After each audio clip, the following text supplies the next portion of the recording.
say, we don't have to start our sentences the same way. A sentence does not have to start with a subject and a verb.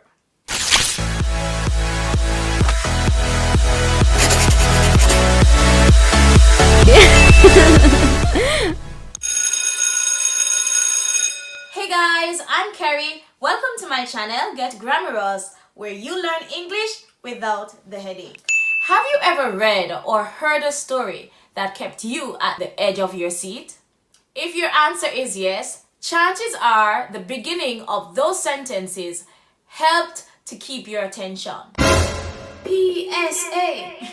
A sentence does not have to begin with a subject and a verb. A sentence does not have to begin with a subject and a verb. Instead of starting every sentence with a subject and a verb, good experienced writers vary the beginning of their sentences. In this video, you will learn how to do the same. You will learn how to write sentences that start with introductory words, phrases, and clauses. So without further ado, let's get started.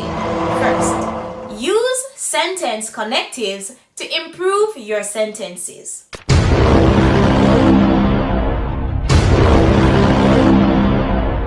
Use a coordinating conjunction first.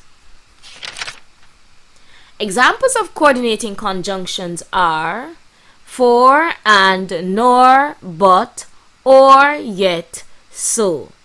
Fanboys. A subject first sentence would be Cheyenne practices many good habits. Going to bed early is just one. To improve this sentence, to make this sentence more engaging, more captivating, we could start by having a coordinating conjunction first. The sentence would become Cheyenne practices many good habits and going to bed early is just one. The coordinating conjunction is the word and.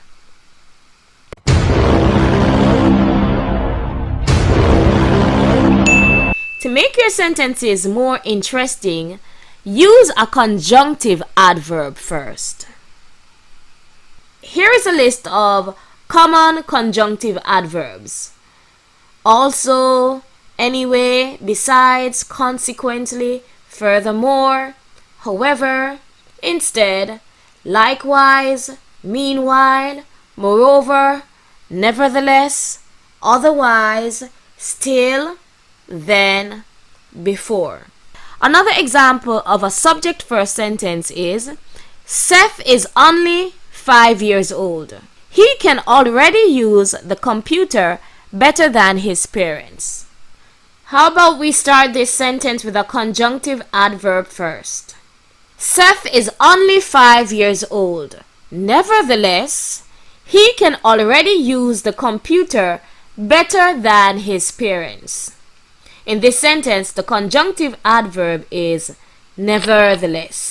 2. Use single word modifiers to improve your sentences.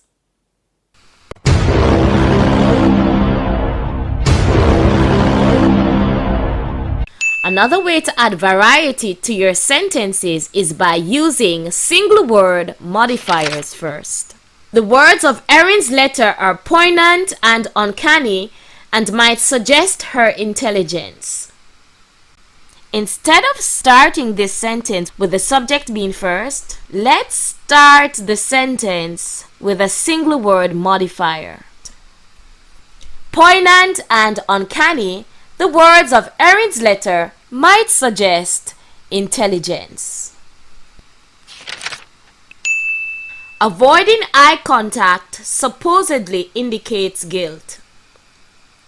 Supposedly, avoiding eye contact indicates guilt. Supposedly is the single word modifier. Pisces, Virgo. Another example of a subject first sentence is two people's horoscopes may show the couple's compatibility if the signs are analyzed. Add variety to your writing by starting with a single word modifier first. It could start like this. Analyzed. Two people's horoscopes may show the couple's compatibility. To be continued.